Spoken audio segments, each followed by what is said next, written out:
وسایل لازم برای تست موتور: یک میز تست شامل یک لامپ 200 وات و یک پریز، یک سیم جامپر که خودتون میتونید درست کنید و فیش بزنید سرش و یک سیم برق که اونم بهش فیش زدید.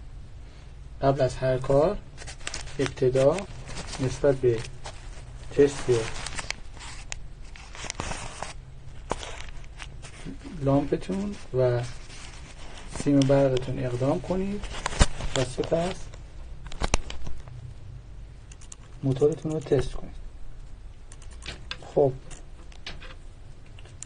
ابتدا از سلامت میز تست اطمینان حاصل کنید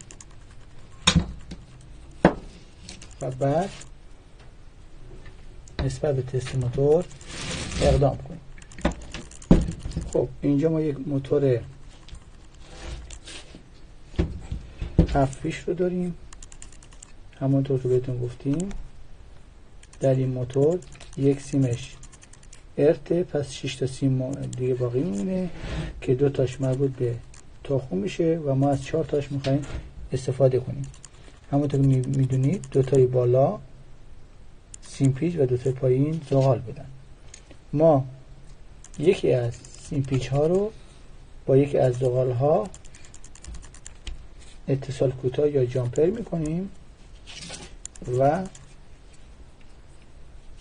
سیم پیچ بعدی و زغال بعدی رو به عنوان ورودی برق در نظر میگیریم.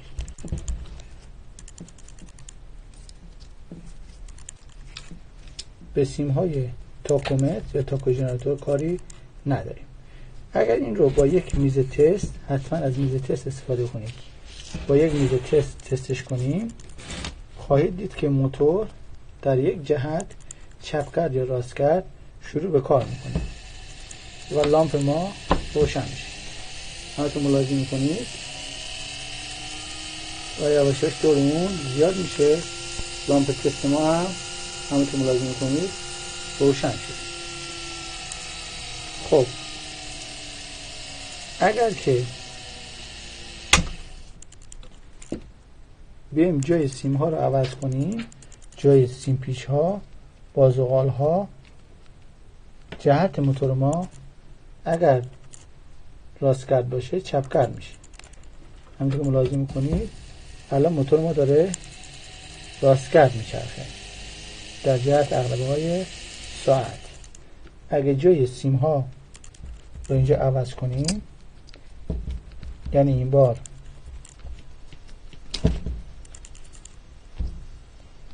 یک سیم پیچ رو به زغال پایینی و از زغال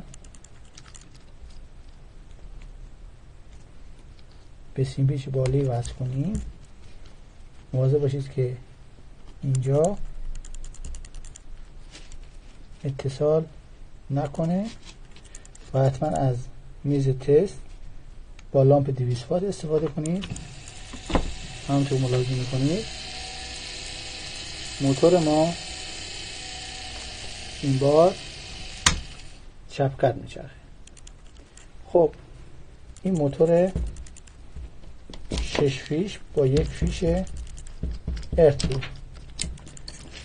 یک موتور 9 فیش رو براتون داریم و براتون تستش میکنیم. موتور 9 فیش همونطور که گفتیم براتون سیم قرمز سیم پیچ بود، قهوه‌ای هم سیم پیچ بود، 2 تا خاکستری زغال ها بودن، 2 تا مشکی فیوز حرارتی داخل سیم پیچ بود، 2 تا سفید تا کومت که انتهای موتور هستش و سیم آبی برای دور بالا که بینو کاری نداریم. پس ما از سیم قرمز، قهوه‌ای و 2 تا خاکستری که زغال هستن استفاده میکنیم.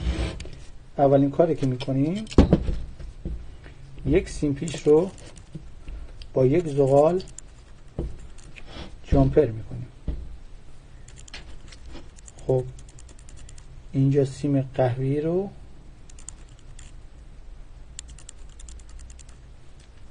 با یکی از زغال ها مثلا زغال پایینی جامپر میکنید و سیم برقمون رو به 2 تا فیش دیگه وصل میکنیم.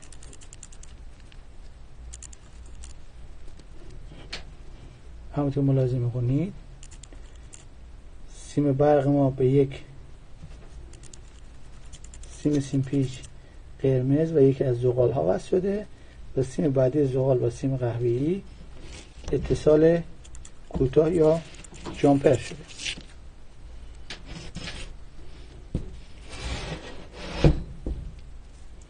اگر در این حالت موتور رو به برق بزنید حتما از لامپ تست 200 وات استفاده کنید. می‌بینید که موتور در یک جهت شروع به چرخیدن میکنه، در جهت راست‌چرخ و دور میگیره. لامپ تست ما روشن. حتی مراجعه از دور خوش کن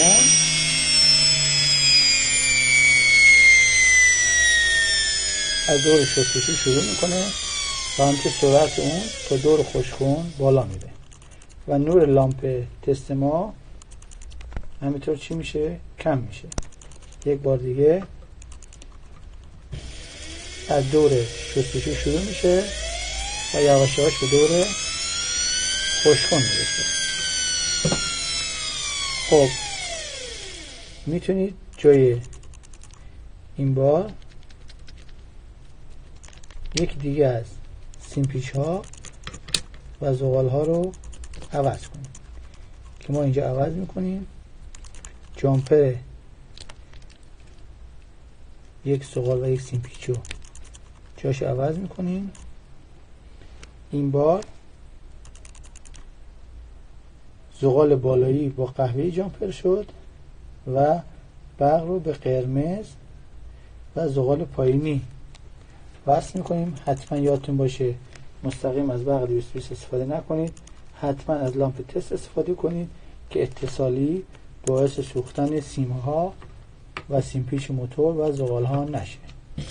همچنین نگاه میکنید موتور در این حالت به صورت چپ‌دست شروع به کار برای دور خوشکن.